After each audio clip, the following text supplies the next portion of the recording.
tiger, iconic symbol of the wild, and an apex predator that we fear and admire.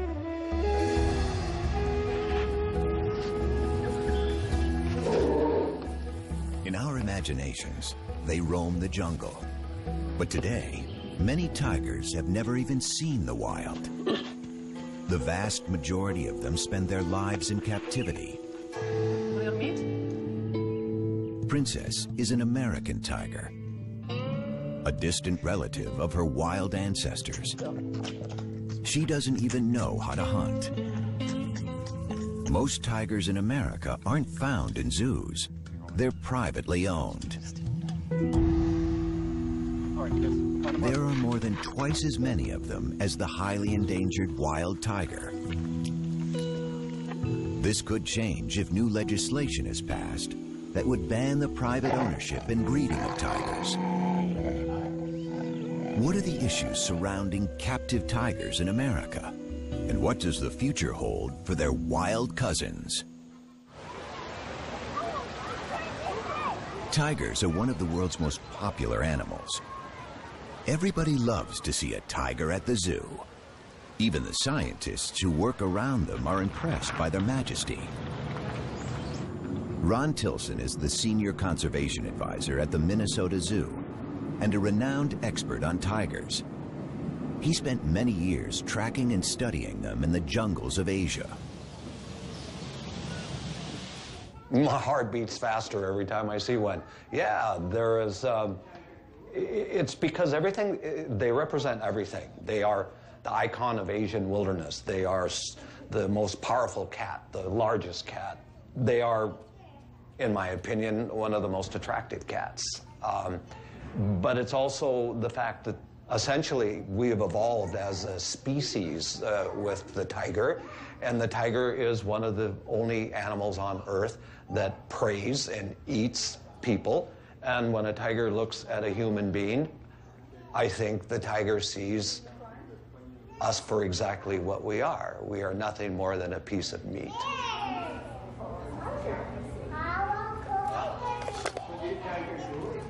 The tiger and the power it represents has always fascinated us.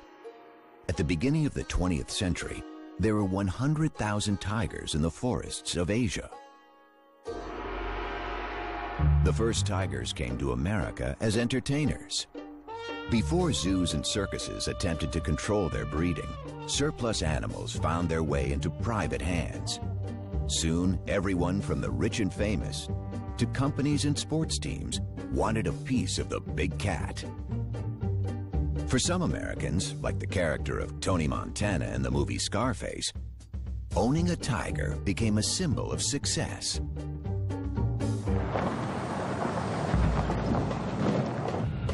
Martin Dins is a celebrity veterinarian and was one of the first to specialize in exotic animals. His talent and reputation led him to work for A-list stars like Michael Jackson and the magicians Siegfried and Roy. He witnessed firsthand the rise of the tiger population in America. The tiger pet phenomenon became a trend, I would say, in the early 60s. We could be driving in Beverly Hills and see a person driving a convertible with a tiger sitting up in the back seat. Or people owning a Jaguar, a big Jaguar, driving around in their Jaguar with it. There were no import restrictions. There were no restrictions on the sale out of a pet shop of these kind of animals. You know, a little tiger cub is nice and cute, so people thought it would be fashionable. It was unique. They could show it off, and it was trendy then. The pet tiger phenomenon may have existed briefly in other parts of the world, but it never had the dimensions it's taken on in America. In the 1970s, actress Tippi Hedren, the star of Alfred Hitchcock's The Birds, embarked on an unusual film project. She starred in the movie Roar, where actors and crew members rubbed shoulders with dozens of lions and tigers. I can't believe we did all that we were foolish enough to do it. So many of us were hurt. you know, that it was, insanity. It was truly insane here. Tippi Hedren radically changed. She converted the Roar movie set into the Shambhala Preserve, a sanctuary for abused and neglected big cats. Her strong stance against private ownership has drawn attention to the issues facing captive and wild big cats. In the wild, tigers are threatened by habitat destruction and human encroachment. They've been hunted and poached for their skins. Most of all, they suffered from the illegal trade of their parts for use in traditional medicine. 97% of the species have been wiped out over the last 100 years. And with only 3,200 wild tigers left, they are facing a total crisis. Well, just about everything has been tried, and just about everything has failed. Everyone is trying to think through how to go about making a future for tigers, and the bottom line is that we've failed in every example. There is no one place you can put your finger and say, aha, here's the magic formula on how to save tigers. Tigers have been on the endangered species list since it was established. In 1973, it became illegal to import tigers born in the wild. So the tigers living in the United States today are American, born and raised. The population of captive tigers has been steadily growing. In the wild, a female spends a couple of years teaching her 3 or 4 cubs how to hunt and fend for themselves. But in captivity, she can breed every year. Today, most American tigers are privately owned, and some people still keep them as pets. Susanna Kukol and Scott Shoemaker live in the small town of Pahrump, Nevada, with their 6 tigers. Hi, baby. I know. Mama's girl, huh? If your definition of pet is something you throw food at and it's nice and docile, okay, then that's not a tiger. That's my girl. That's my girl. Oh, that's my girl. In the cage, it's just fun. Outside, that's when it's like, okay, we are going for the walk, we are gonna go for the training. So outside is like you are in school. In the cage, it's, okay, it's their place, it's their home. Oh, somebody's being cute. So basically, that's the golden rule. You don't push them into any serious training in the cage, and you never ever turn the back on a tiger. But not all captive tigers are pets or collector's items. Some private owners see themselves as conservationists and believe America is the tiger's Noah's Ark. Patty Perry runs her own Center for Conservation and Education in Southern California. She is also the vice president of the Feline Conservation Federation, the largest organization promoting private ownership and breeding of captive exotic cats in the United States. It's far from perfect, but in our world today, we have to have captive breeders, private captive breeders. We have to have private educators, because the zoos can't do it all. You don't get that kind of contact and that kind of one-on-one at a zoo. They have been poached, they have been hunted for their pelts and for their internal organs, and we have very, very low populations. This is Prana, the standard. The snow white is Vishnu. This is my little red-headed stepchild, and this is the one, the golden tabby. He's going to be our biggest tiger here. The tigers is very much an emotional bond. They respond emotionally. I got them all as babies, so I bottle raised them. So there is that connection. You know, they identify me as, you know, mom with the milk. Who wants to feed a tiger? I'll kind of start on this end and give you guys a chance. I want you to hold the stick. Just hold the stick and put it right through there. Want to have a bite? Okay. Who's next? These cats, being 6 generations, right, you know, captive bred, and their, you know, their primary contact being human beings, are not going to be the same as a cat that's in the wild. It's a completely different animal. But will they ever be domesticated? No. They're wild animals. The wild nature of tigers is seen even among those in captivity. In 2003, famous Las Vegas entertainer Roy Horn was mauled during a performance by one of his beloved tigers. The tiger just grabs him, like, let's be right around here in this area, grabs him, like, just locks on him, picks him up, and just drags him. We just heard all this commotion behind the curtain, and you could hear. It reminded everyone that even trained tigers are unpredictable and dangerous. For 40 years, those guys did 2 to 3 shows a day. In the beginning, 7 days a week. That's a lot of exposure to a tiger. If you fall down in front of one of these big cats, and especially with tigers, they're gonna carry you off, regardless of what your relationship is with them. He's got a thing for me, Patty. I know, he does. In my career as a zoological veterinarian, I've worked the gamut of facilities and owners that have tigers. There's the zoos, there's the circuses, there's the private collectors. And years ago, there were a lot more of the illicit owners of these animals. But I've worked for all of them, and I don't discriminate. I have done the best I can to discourage breeding by unqualified individuals.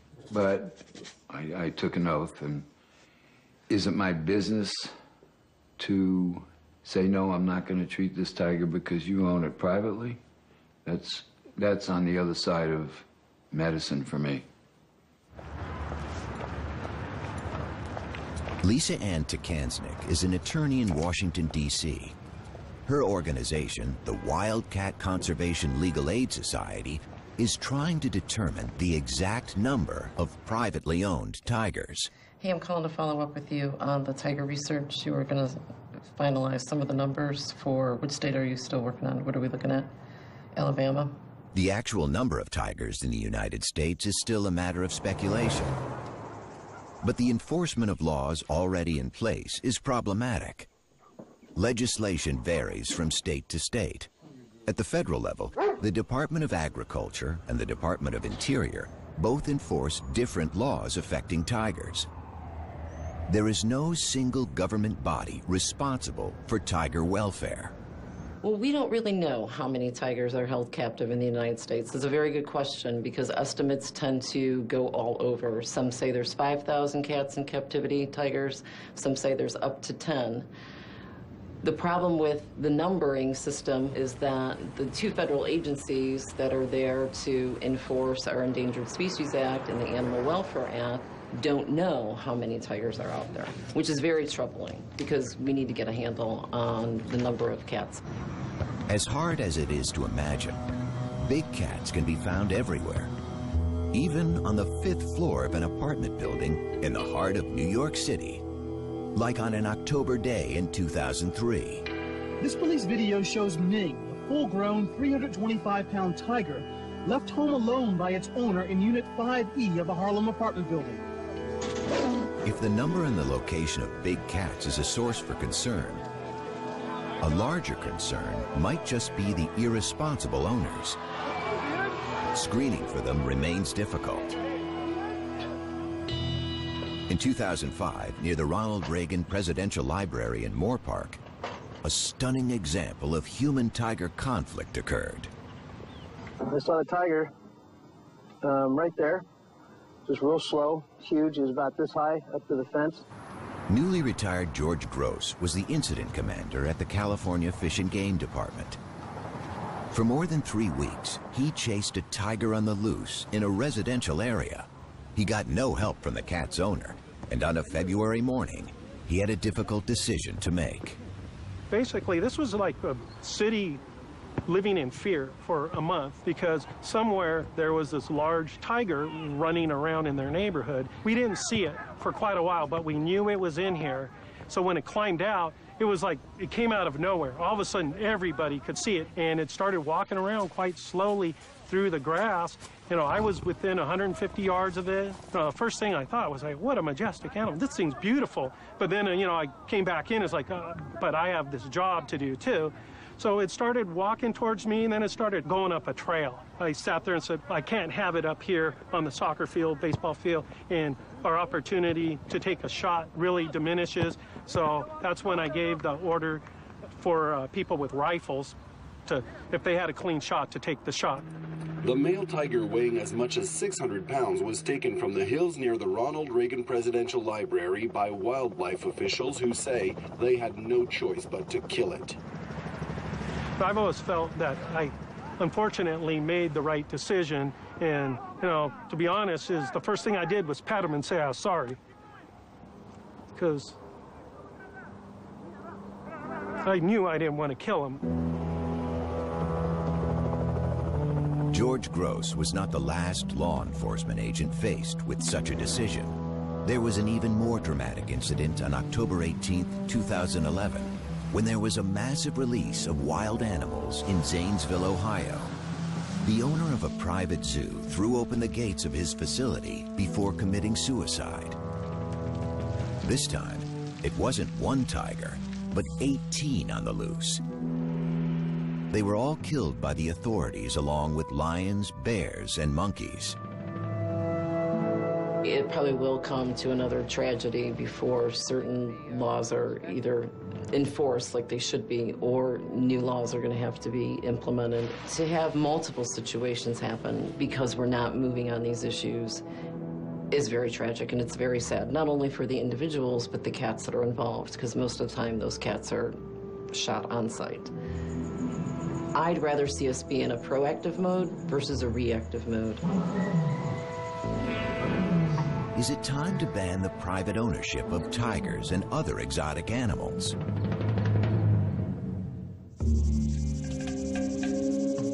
"26 states banned the private ownership of tigers, but in many states, it's still legal to own and breed them if you have a permit. Stories of tiger cubs sold at swap meets or on the internet are galvanizing the movement to ban private ownership of big cats. And in Washington, a political and legal battle is underway. People can't believe that these animals are still being born to be sold as pets. And you can get them for any amount of money if you're foolish enough to pay. And when you see those little cubs, they're cute. But by the time they're 7 months old, they are tearing up your house and taking a pretty good chunk out of you, because they don't have a 400-pound mom to say, knock it off, nor do they have any siblings with whom to play. So you become the sibling, and they're tough. You're dealing with an apex predator. They are top of the food chain, one of 4 of the most dangerous animals in the world. And yet our government says that's okay, and they will even give a permit to have these apex killers in somebody's backyard. It's very wrong. Tippi Hedren decided that something needed to be done and contacted her congressman. She successfully proposed a new law to prevent taking big cats across state lines, but this was just the beginning. So I took a bill to Washington in 2003. It was simply to stop these animals moving from one state to another. And it took 2 years. It was called, titled the Captive Wildlife Safety Act. It was sort of a precursor to the bill that I am ultimately, my goal is to have a bill that will stop the breeding of all of these animals to be sold as a pet or for financial gain. Tippi Hedren isn't alone in her quest to end the private ownership and breeding of tigers. Conservation organizations fear that the captive population of American tigers could contribute to the lucrative global trade in tiger parts for traditional medicines.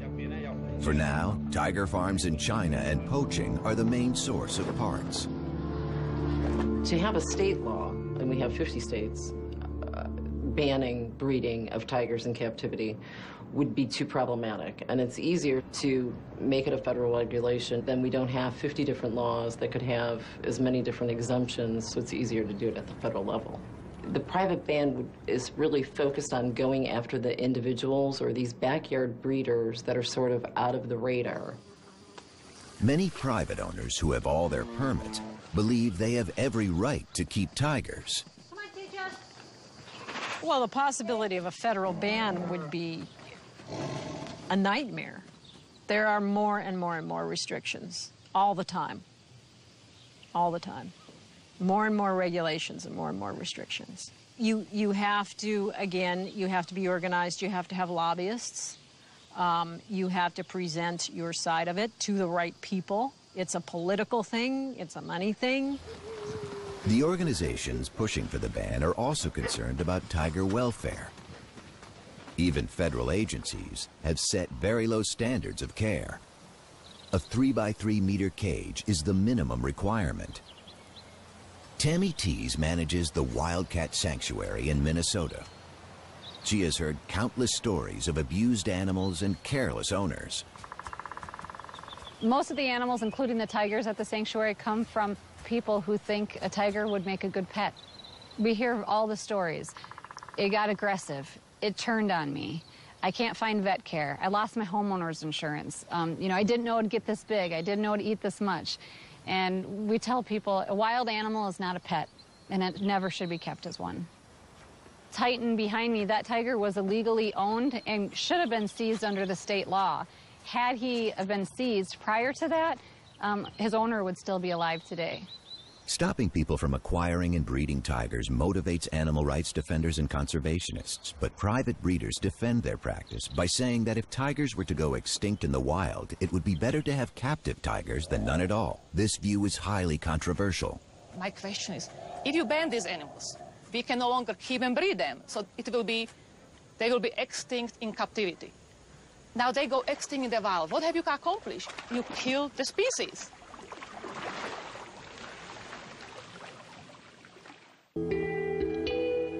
A ban on breeding or keeping tigers has broad implications. While the United States looks to control unregulated breeding of tigers by private owners, across the world, extraordinary efforts are being made to save tigers in the wild. For Ron Tilson, zoo tigers represent a backup for the wild population. He has been the coordinator of the Tiger Species Survival Plan, designed to maintain healthy and genetically diverse tigers. In the zoo world, we try and have what we call a hands-off management. That means let's not touch tigers, let's not play with tigers, let's consider them really quite dangerous. For the longest time, I refused to even call a tiger by a name. I'm not particularly fond of house names. To me, they're numbers. They're a stud book number, and I see a tiger more as a collection of genes. And what I'm concerned about is the future, way down the line, that these animals still maintain their tigerness. Scientists have divided tigers into 9 subspecies. 3 of them have already gone extinct. The Bali tiger in the 1940s, the Caspian tiger in the 1970s, and the Javan tiger in the 1980s. Surviving are the Siberian or Amur tiger, the Bengal, the Indo-Chinese, the Malayan, and the Sumatran tigers. They are all endangered. And the last South China tigers can only be found in captivity. We know every tiger in the North American zoos, and we know its lineage. We know every parent, grandparent, great-grandparent, great-great-grandparent, all the way back to its wild-caught mother and father. So we know exactly where they came from in Russia for the Amur tigers, and we know who they mated with and who their offspring. So we have these like giant family trees. Unlike most zoos, most private owners don't know the lineage of their tigers because no one has kept track of their pedigrees. Yeah, there you go, Elvis. Tigers from different subspecies resemble each other, and most breeders aren't interested in keeping subspecies pure. As for subspecies, I don't believe in them. I don't care. And some of them might have more Bengal blood in them because some of them don't actually grow the big, thick fur in winter. Some of them do, so I know they have a lot of Siberian blood with them. The white tiger is the best example of breeding for looks.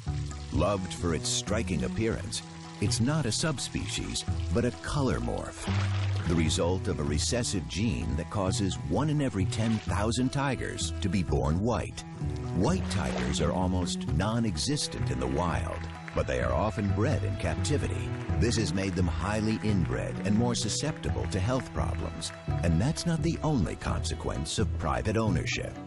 People notice that many tigers in captivity might be bigger than in a wild, because in a wild you need to stay athletic to catch prey. In captivity, they get their food served basically on a silver platter. And one of the reasons many tigers in captivity are huge, they are simply fat, they are obese, not good for their liver. A lot of the stuff American tigers are fed, it's basically stuff we eat, it's from supermarket. Some of the meat might have some hormones in them. The other theory is some breeders might selectively breed for bigger size because it looks impressive on display. Huge tiger, it looks more impressive than small tiger. Might be simply because they just don't exercise as much as the ones in the wild, because any cat, even in the wild, if they don't have to move, they don't move, they sleep. The scientific community has labeled these tigers as generic. They look like tigers, but are they really?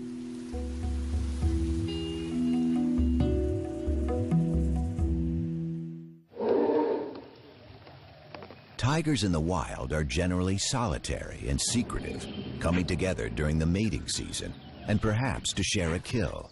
In captivity, they become very sociable with both humans and other tigers. They haven't been taught how to hunt and could starve if left on their own. Has the very essence of tigerness been bred out of them?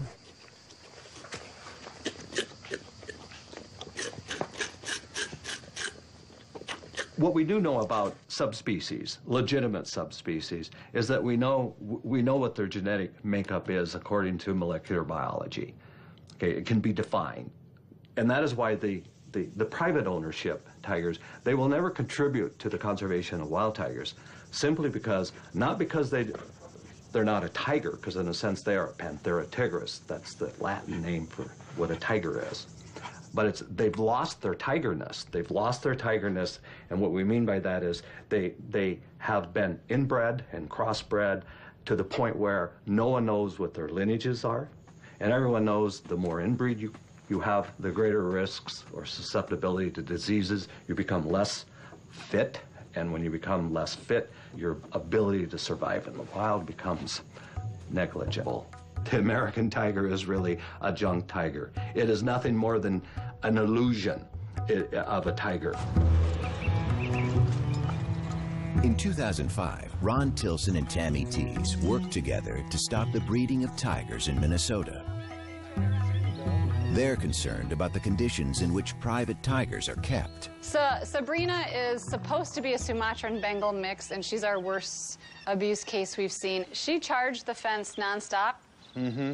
Yeah. But she does have, from this up around the face and that, sort of this Sumatran look to her with the really black stripe. And she's got a lot longer. They'd welcome a federal ban on breeding and ownership if it were to pass tomorrow. I wouldn't want to see these animals abused. You can't do that. That I would lose sleep over. But I would certainly like to see them all neutered, and I would like to see them well taken care of until they die. Would that bother me? No, that would put me to sleep really well. We'll just simply lose a large number of worthless tigers that consume resources that should be spent on wild tigers, and that actually corrupt the message that we're doing something wonderful for tigers, when in fact we're not doing anything for tigers.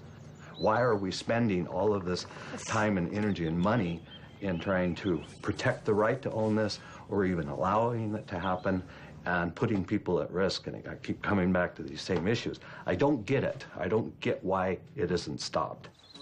Conservationists have been reluctant to study or give any attention to American tigers. However, with the crisis in the wild, some of the scientific community are taking a closer look at these generic tigers. Stephen O'Brien is former chief of the Laboratory of Genomic Diversity at the National Cancer Institute. He's an authority on big cat genetics and evolutionary biology. But his work has sparked controversy in the conservation world. Is there a value in the admixture in tigers? That is, tigers that have an ancestry that includes interbreeding between different subspecies. Of course there's a value in it. It's still a tiger. Most of the tigers in captivity are considered by friends and colleagues to be junk because they're hybrids between different subspecies. And many of them are. But I wasn't sure how many. Stephen O'Brien's team has recently designed a method to determine the genetic makeup of big cats. So we used this DNA fingerprint technology that was developed to identify the difference between subspecies of tigers. And I said, if you take one of these tigers that we don't know, is it really a hybrid? Well, what we found was that many of them are indeed pure subspecies. They were either Bengal, or they were Amur, or they were Sumatran, or one of the living subspecies. I think the captive population should not be discounted. Good. Nice. The reassessment of these generic tigers has led to another exciting discovery. Not only are some of them purebred subspecies, they also have a rich genetic diversity, as rich as in the wild population. Since their ancestors were taken from the wild when tigers were thriving, some captive tigers have retained many characteristics, perhaps now lost in wild tigers.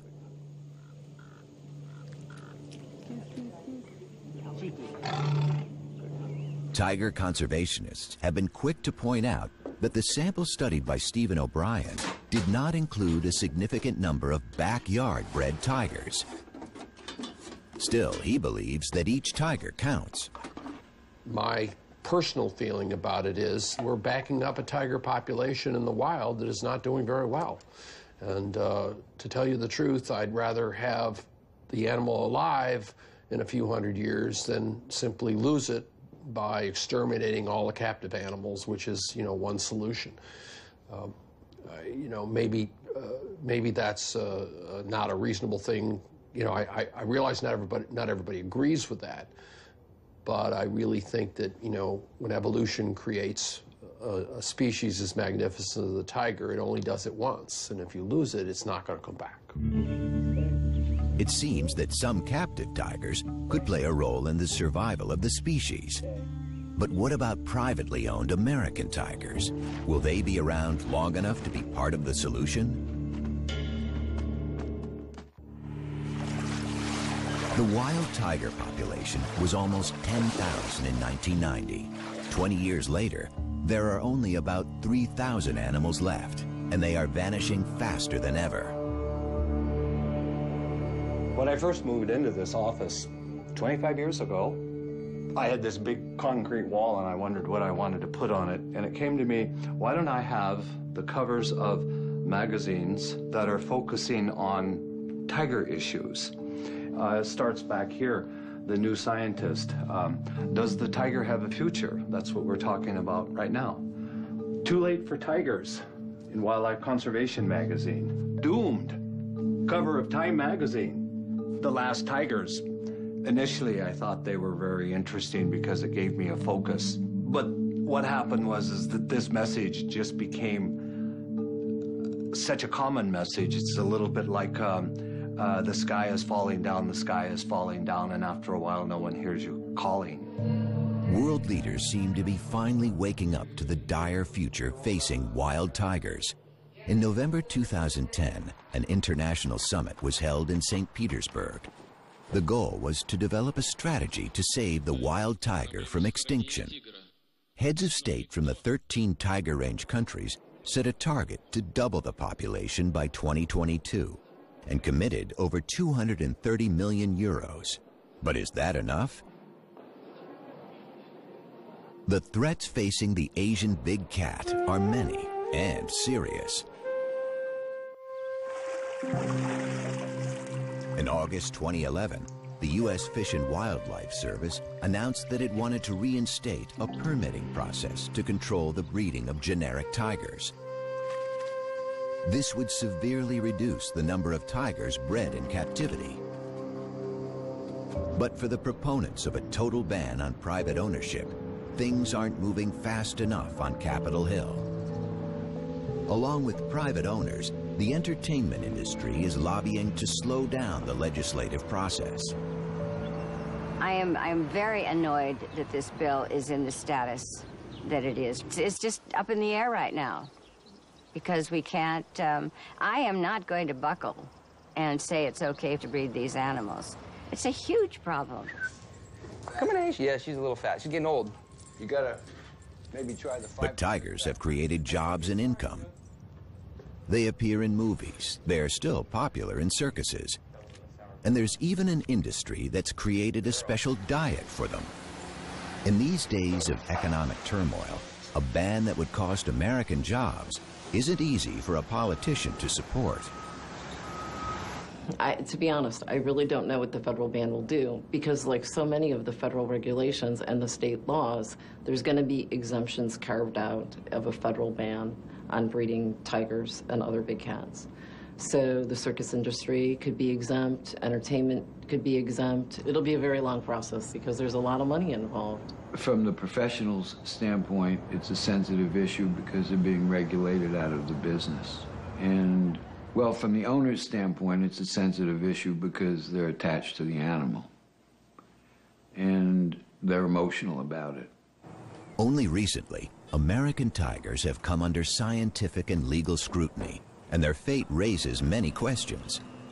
But if the wild population is to double, animals bred in captivity will be required for the complex process of reintroduction.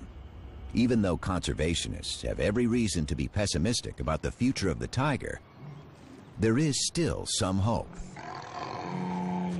We're on the cusp of a new revolution in tiger conservation, and that is looking at reintroduction of captive individuals back into spaces where they once lived. The big issue is, can captive tigers actually go out and live and survive on their own in the wilderness areas? The honest answer to that is, don't know. There's some who say no, they have to be taught how to do this, and they learn from their mothers, and the mother can't teach them if there aren't natural prey. But in fact, all of these are little roadblocks. All of these can be taken care of and surmounted. Captive bred lions and cheetahs have been introduced into the wild in South Africa. This has encouraged Chinese officials. Today, South China tigers are being prepared in Africa for their reintroduction in China. Each generation will be released into a larger and wilder setting. They will learn how to hunt, teach their skills to their offspring, while having less and less contact with humans. But preparing tigers for their release is only half of the challenge. Experts know that wild tigers need space, and 250-kilo predators also need prey.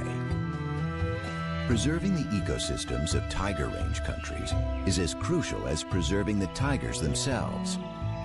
That's why there are so few of these rewilding efforts.